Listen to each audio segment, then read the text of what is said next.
So I turn around and I look and she's pointing. And I'm thinking, what?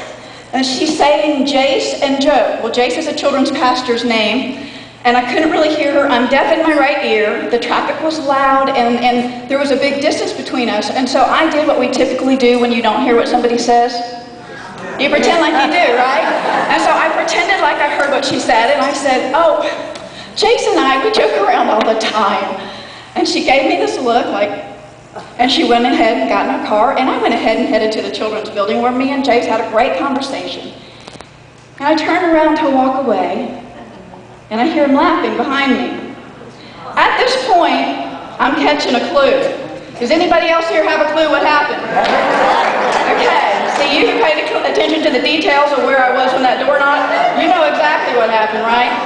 So Jace, being the very gentlemanly pastor dude that he is, says, Stephanie, I really don't want to have to be the one to tell you this, but I'm your friend and you need to know. You have toilet paper dangling all the way from the top of your shirt down to your ankles. Myself all the way across the parking lot with toilet paper dangling down to my ankle. So I start cracking up. As you know, we all do goofy things. Well, I think I'm the queen of goofiness.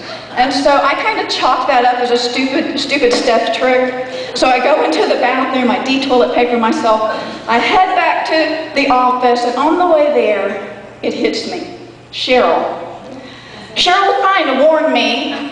She was trying to tell me something, and I don't know what the words were, but they were probably something like this. Stephanie, unless you're playing a joke on Jace, you better deal with that toilet paper, sister, or you're going to embarrass yourself. But I turned a deaf ear to Cheryl. I walked away. I kind of got a skewed view of the message that she was trying to share with me. And I walked away pretending like I had a clue, but not really knowing anything that she said. My prayer this morning is that we won't turn a deaf ear to the living God. That we won't hear a skewed version of what he's trying to say to us. That we won't mix the message and walk away pretending like we heard, but really not having a clue.